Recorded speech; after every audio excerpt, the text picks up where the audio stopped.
The second best time is now, by David Russo. Introduction. Somewhere inside you, there's a quiet voice whispering, it's too late to start that business. Too late to learn that skill. Too late to chase the dream that has been quietly simmering in your heart. Too late to be the person you've always imagined. We live in a culture obsessed with timing. We compare ourselves to the highlight reels of others and convince ourselves that if we haven't already started, the opportunity has passed. Age, money, past mistakes, fear of judgment, they all conspire to keep us in the comfortable cage of later. But here's the truth. The second best time to start is right now. The first best time might have been yesterday or 10 years ago, but the second best, this very moment. Every great journey begins somewhere, and most of us begin later than we wish we had. That doesn't make the journey any less meaningful. It makes it human. This book is for anyone who has ever felt behind. It's for the dreamers trapped in self-doubt, the planners paralyzed by perfection, and the doers stalled by fear. Each chapter is a step forward, a gentle nudge to reframe what too late really means, to embrace small actions that compound over time, and to recognize that courage doesn't appear before fear, it appears with it. By the end, you'll see that regret isn't the enemy. In fact, it can be a compass. That small, consistent efforts can grow into forests. That starting while afraid is far more powerful than waiting for confidence to arrive. Most importantly, you'll discover that your life doesn't need a perfect beginning, it only needs a beginning. So take a deep breath. Lean in. And remember, you may have missed the first opportunity, but the second best time is here. And it starts with you, right now. Chapter 1.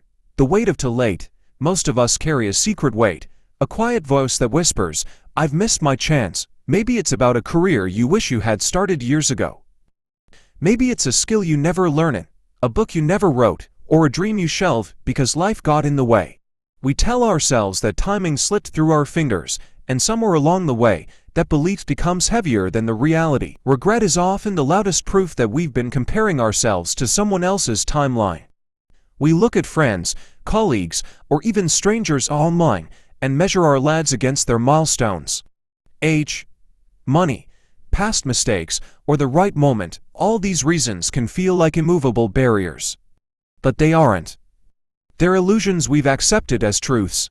There's an old proverb that says, the best time to plant a tree was 20 years ago. The second best time is now. It's simple, but it carries a powerful message. Your past doesn't define your starting line. The moment you take action, no matter how late it feels, you plant a seed for growth, change, and momentum. In this chapter, we'll explore why so many of us believe we've missed our chance, how regret and comparison cloud our judgment, and why too late is rarely the reality. We'll see that the weight of this belief is not a punishment, it's a signal, a reminder that you still have choices, still have time, and still have the power to begin. The truth is, most people who succeed didn't start at the perfect moment. They started despite fear, despite uncertainty, despite feeling behind. And the same is true for you. Feeling late doesn't mean it's over, it means it's time to start. Right now. Chapter 2. The Lie of Perfect Timing. We all wait. We wait for the perfect moment, the right mood, the ideal circumstances. We tell ourselves, I'll start when I'm ready. I'll take action when the timing is perfect. But here's the problem. Perfect timing almost never exists. Life is messy. The economy shifts, responsibilities pile up, moods fluctuate, and the conditions you think you need are always just out of reach. Fear disguises itself as patience. That voice in your head that says, not yet, wait for a better day, is often just fear wearing a polite mask. Fear doesn't want you to fail, but it doesn't want you to grow either. So it tricks you into believing that waiting is wise, when in reality, it's avoidance. Readiness is a myth. Most people wait for confidence, clarity, or certainty, and yet confidence comes from action, not before it. You don't feel ready to run a marathon, start a business, or change your life. You begin anyway, and readiness shows up along the way. The truth is, every successful person has begun before they felt ready. Waiting for perfect timing has a hidden cost. Every day you delay, momentum slips away, opportunities pass, and doubt grows louder. The longer you wait, the heavier the what if becomes. And here's the good news, you don't need the perfect moment. You only need one imperfect action, taken now. One small step forward, imperfect as it may be, is infinitely more powerful than waiting for ideal conditions that will never arrive. In this chapter, we'll uncover the trap of waiting, learn to recognize fear disguised as patience, and explore why action, not readiness, is the true catalyst for change. You don't need a green light from life. You just need to start moving. Right here. Right now. Chapter 3. Everyone starts behind. Here's a truth most people don't admit. No one starts exactly where they want to be. Everyone begins behind the successful, behind the knowledgeable, behind the timeline they imagine for themselves. You might look at someone's life and think they started perfectly, at the right age, with the right resources. But what you don't see are the struggles, the late starts, the mistakes, and the quiet moments of doubt that shaped their journey. Starting behind isn't a weakness, it's the reality of life. Every expert, entrepreneur, artist, and leader began somewhere uncomfortable. They didn't wait for the perfect conditions or the ideal starting line. They began with what they had, where they were, often unsure of the outcome. And that's exactly what gives you an advantage, the courage to begin despite feeling unprepared. Comparison steals momentum. When we measure ourselves against others, we forget the hidden timelines and private struggles that nobody shares. We assume everyone else's now is perfect, while our own progress feels too slow or insignificant. But growth isn't a race against others, it's a journey forward from where you are. One step, one action, one day at a time. In this chapter, we'll explore stories of people who began late, the hidden timelines behind success, and why feeling behind is actually a normal, even empowering, part of life. The key is not to dwell on where you should have been but to embrace the place you are right now and move. Because starting late doesn't mean starting too late. It means you still have the opportunity to grow, to change, and to create a life that matters starting today. Remember, the seed doesn't worry about when the tree next to it was planted. It simply grows. And so can you. Chapter 4. Regret isn't the enemy. Regret is one of those feelings we try to avoid at all costs. We think of it as a punishment, or reminder of mistakes, missed opportunities, or choices we wish we could and do. But what if I told you regret isn't your enemy? What if regret is actually a powerful signal, a compass pointing toward what matters most to you? Every regret carries information. It tells you what you value, what you long for, and what you are willing to fight for moving forward. The difference between being trapped by regret and using it wisely is perspective. Guilt keeps you stuck, clarity moves you forward. When you examine your regrets without judgment, you see patterns, lessons, and possibilities you might have otherwise ignored. Regret becomes a teacher when you allow it to guide your choices instead of define your story. The past is fixed, yes, but your response to it is entirely in your hands. You can let regret chain you to what's already done, or you can let it fuel your next steps. Each I should have becomes a roadmap for the I will now. In this chapter, we'll explore how to transform regret into clarity, how to learn from the past without living in it, and how to use the weight of I wish I had as a springboard for I'm starting today. By facing regret head on, you reclaim your power. You acknowledge your mistakes, honor the lessons, and redirect your energy toward meaningful action. Remember, the past is a reference point, not a prison. Regret isn't here to punish you, it's here to prepare you. When you start seeing it this way, every missed chance, every delay, every mistake becomes part of a bigger story, a story where you begin again, wiser and more determined than ever. Chapter 5. Small trees still grow. We live in a culture obsessed with big, dramatic change. We want overnight success, rapid transformations, and instant results. But life rarely works that way. Real growth, lasting, meaningful growth often starts small, quiet, and almost invisible, like a seed planted in the soil. Small actions compound.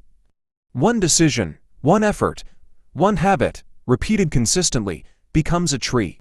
And over time, that tree grows taller than you ever imagined. The problem is, we underestimate the power of the small. We think, it's too little, it won't matter, it's not enough, but tiny steps forward, taken day after day, build momentum. They build confidence. They build a life. Consistency may feel boring. It may feel slow.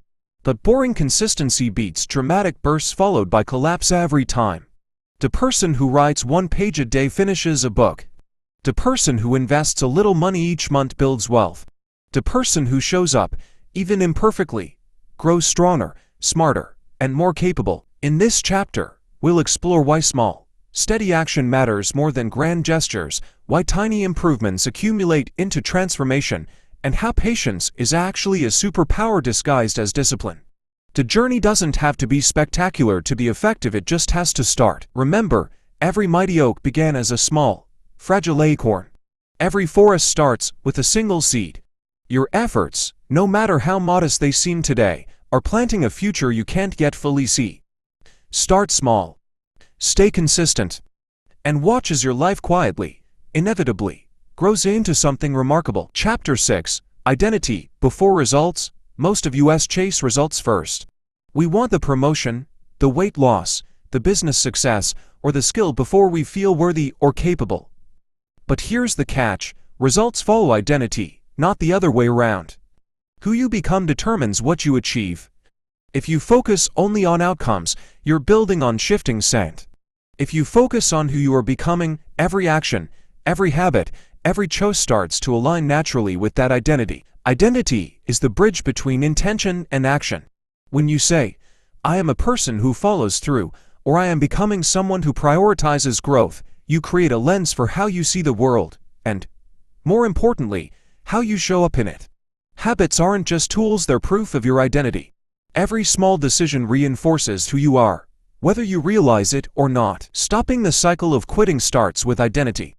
The truth is, people don't fail because they lack discipline, they fail because their actions don't match their sense of self. Change sticks when you first shift the story you tell yourself. When your identity aligns with the life you want, the actions necessary to get there no longer feel like chores, they feel like expressions of who you already are. In this chapter, we'll explore why saying "I am becoming" is more powerful than chasing results, how daily habits reshape self-belief, and why transformation starts with the inner narrative, not the external scoreboard. By the time you finish this chapter, you'll understand that before you can achieve, you must first believe, and not just believe in results, but believe in the person you are becoming. Remember, the life you want doesn't start with a goal, it starts with a new version of you. When identity leads, results follow naturally, inevitably, and with lasting impact. Chapter 7, Starting While Afraid. Fear is a funny thing. It often shows up as hesitation, doubt, or the voice telling you to wait until you feel ready. But here's the truth: courage isn't the absence of fear, it's action despite it. The most successful people you admire didn't start when they felt fearless. They started while scared, uncertain, and unsure of the outcome. Fear is not a signal to stop, it's a signal to move. It's your mind's way of telling you that what lies ahead matters.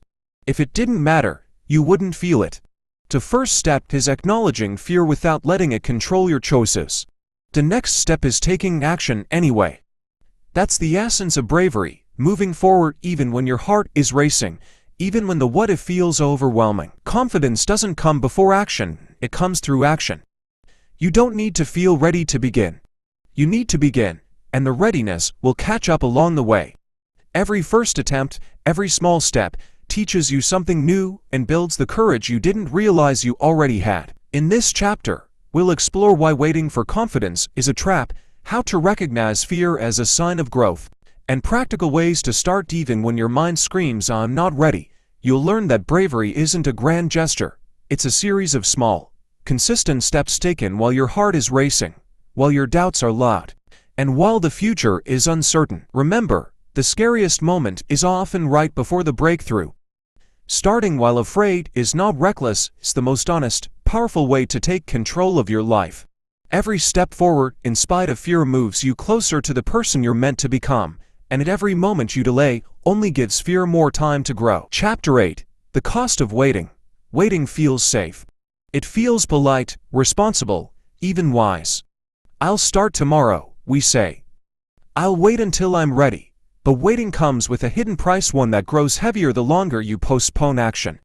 Every day you delay, opportunities slip by, confidence erodes, and momentum fades. The cost of waiting isn't just missed opportunities, it's also emotional, physical, and spiritual.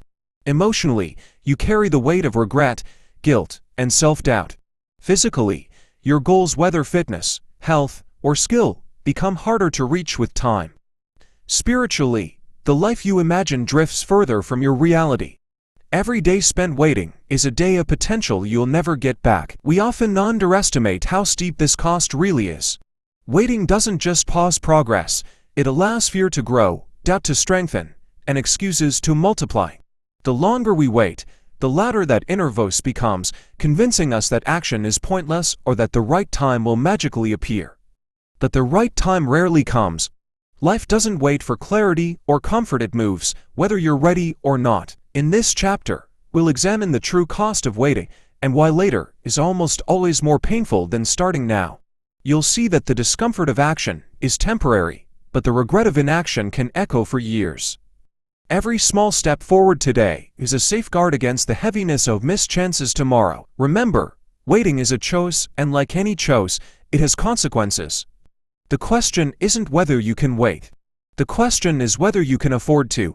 The cost of staying stuck is far higher than the courage it takes to move forward, and the sooner you act, the sooner you reclaim your life. Chapter 9. Planting your tree today. Every great journey begins with a single choice. Every lasting change begins with a single action. In this chapter, we focus on planting your tree today, the step you take right now, without waiting for the perfect conditions, without worrying if it's enough, and without letting fear hold you back. Planting your tree isn't about grand gestures. It's about a deliberate decision, one choice, one action, one promise to yourself that starts the growth process. You don't need to see the full canopy or know the exact outcome.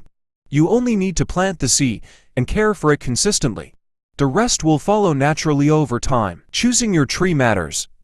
This isn't just about goals, it's about what truly aligns with your values, passions, and long-term vision. What is worth nurturing? What small, meaningful action will grow into something powerful if given time and attention? Planting the wrong tree can feel like effort wasted, but planting the right one even imperfectly changes everything. Pressure kills progress. You don't have to guarantee the result today, tomorrow, or even next year. Focus on the act of planting, not the size of the harvest. The magic of growth comes from showing up day after day, watering your tree with consistent effort, and trusting that small, purposeful steps compound into something extraordinary. In this chapter, we'll explore a practical framework, one decision, one action, one promise. You'll learn how to identify a tree worth planting, remove the pressure of immediate results, and start moving forward today. By the end, you'll see that every moment you delay is a moment your tree could have been growing. Remember, the best time to plant a tree was 20 years ago. The second best time is right now. Take a step. Plant your seed. And watch your future unfold, one deliberate action at a time. Chapter 10. Looking back from the future, imagine yourself 5, 10, even 20 years from now. Picture the person you've become, not the one you worry about today, but the one shaped by consistent action, courage, and small, deliberate choices. What does that version of you look like? What have they accomplished, learned, or overcome? And most importantly, what do they wish you would start doing today? Looking back from the future gives perspective. It allows you to see that every small step, every risk taken despite fear, every seed planted becomes part of a larger story. The decisions you make now ripple through time, shaping not just the next day, week, or year, but the decades that follow. Every moment you spend waiting is a moment you could have spent building the life you want. This perspective shows the real power of starting today. The person you'll be tomorrow, next year, or a decade from now is being created by what you do in this very moment. You don't need a perfect plan, perfect resources, or perfect timing. You need to start. One step. One choice. One action. That's all it takes to begin the journey toward the life you imagine. In this chapter, we'll reflect on how to visualize your future self, align your present actions with long-term growth, and trust that the compounding effect of consistent effort will carry you forward. By looking back from the future, procrastination loses its grip, fear loses its voice, and the weight of too late disappears entirely. Remember, you can't go back 20 years. But you can give yourself 20 years from now. Start today. Plant your tree. Take the step. Make the choice.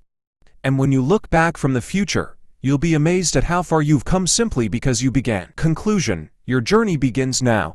As we reach the end of this journey together, there's one truth to carry with you. The best time to start may have been in the past, but the second best time, your time, is right now.